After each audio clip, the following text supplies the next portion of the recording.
አንድም ክፍል ውስጥ ውሃ አይገባም ማዋለጃን ጨምሮ የሚወልዱ እናቶችን ለማዋለድ የጤና ባለሙያው ውሃ በባልዲ እየቀዳ የሚጠቀምበት የወለደች እናት የተጠቀመችበትን ጨርቅ ላውንደሪ የሚሰሩ እናቶች በባልዲ ውሃ እየቀዱ በእጃቸው የሚያጥቡበት የተለያዩ ኬዞችን ለማየት ብዙ የሚሰሩ ነገሮች አሉና ውሃ በባልዲ እየቀዳን የምንጠቀምበት አንድ በሽተኛ አይተን እጃችንን መጣጠብ ሲገባ በባልዲ እየቀዳን የምንጠቀምበት ሁኔታ ነው ያለው። ሐኪሙ የተራበ ነው የሚለውን ነገር የቤት ኪራይ ምን አይነት የቤት ኪራይ ነው?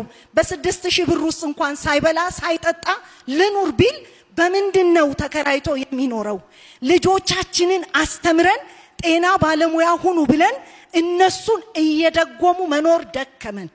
በእነሱ እናርፋለን ብለን አንደኛ ነን ብለን ወደ ጤና አምጥተናቸው እንደገና እኔ የደረሱ ልጆችን መልሶ መደጎም በመጦሪያ ጊዜ ልጆችን መጦር በሕክምናው ዙሪያ አለ።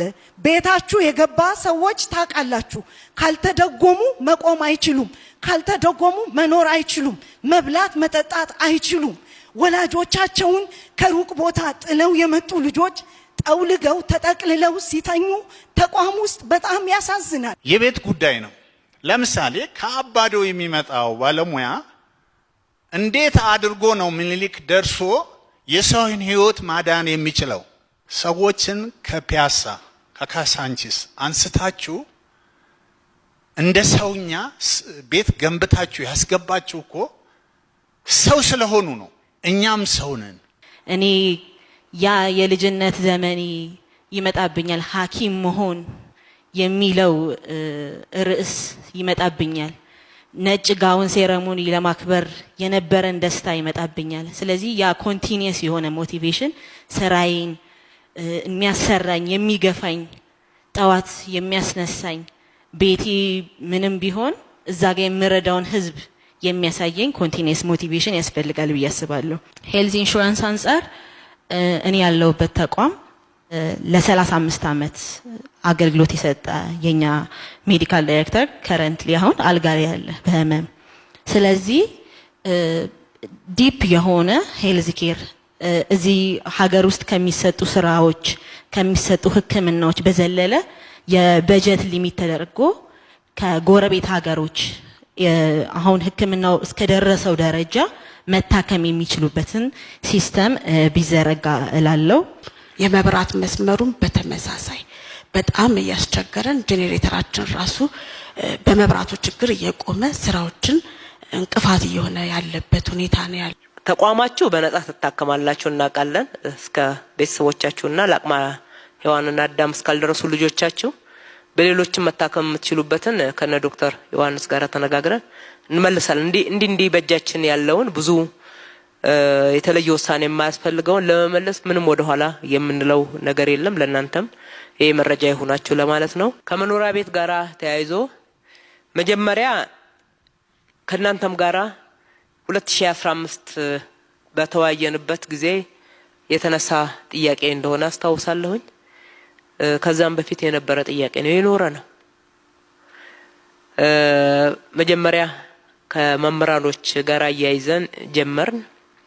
የእናንተም በተመሳሳይ መታየት እንዳለበት በካቢኔያችን ወስነን ባለፈው አመት ሙሉ ከንግድ ባንክ ጋራ ስንሰራበት ቆይተን የብድር አቅርቦት ያስፈልጋልና እናንተ የምትቆጥቧት ልክ ቤቱ ሲደርሳችሁ ዳውን ፔመንት እንዳታጡ ነው እንጂ የቤት መገንቢያ አይደለም። የቤት መገንቢያውን ከንግድ ባንክ አግኝተን ብድሩ በረጅም ዘመን ከ20 አመት ባላነሰ ጊዜ ውስጥ በትንሽ እየተከፈለ መሄድ የሚቻልበትን አግባብ ከንግድ ባንክ ጋር ተስማምተን ተፈራርመናል። ስለዚህ የጤና ባለሙያዎች ተደራጁ በማህበር መሬት ዝግጁ ነው። ከተማው ያለው ትልቁ ሪሶርስ መሬት ነው። የመሬት አቅርቦትን በተመለከተና ተከታትሎ ማሰራትን ጭምር የከተማ አስተዳደሩ ኃላፊነቱን ወስዶ ቤት መገንባት እንዲቻል ለሁሉም ባንዴ ባይደርስ ቅደም ተከተል የያዘ መድረስ እንዲችል እንዲሰራ ነው። ይሄንን ከንግድ ባንክ ጋራ ውል የተፈራረም ነው። ስለዚህ ከእናንተ የሚፈለግ ስራ አለ ማለት ነው። ከናንተ ከጎደሏችሁ ጨከነ ካልተባለ ለውጥ የለምና ጨከነ ብሎ ትንሽ ትንሽ መቆጠብ ያስፈልጋል። ልክ ቤቱ ሲደርሳችሁ ዳውን ፔመንት ሊቸግራችሁ አይገባም። ከዛም በኋላ በረጅም ጊዜ ክፍያ የምትከፍሉት ነው የሚሆነው። ይሄ በዛ አግባብ ነው ሊመለስ የሚችለው። 13000 ብር የሚከፈለው ባለሙያ ሀውስ አለዋንሱ በጣም ትንሽ ነው። አዲስ አበባ ውስጥ ያሉትን የቤት ኪራዮች እናቃቸዋለን። እንደው ከከተማ ወጥተን ራቅ ብለን እንኳን እንከራይ ብንል ትራንስፖርቱን እናቀዋለን። የቤት አበል አዲስ አበባ ላይ ከአዲስ አበባ ተጨባጭ ሁኔታ አንፃር መደጎም አለበት ብለን ካለን በጀት የቤት አበል ወስነን አውርደናል። መደጎም ነው እኮ እንጂ ቤት ይከራይላችኋል አይደለም ያልነው። ድጎማ ነው የሚለው ሰርኩላሩ ራሱ አይታችሁ ከሆነ የተወሰነ ነገር ሊደግፍ ይችላል በሚል ጥረታችንን በሚገባ ያሳያል።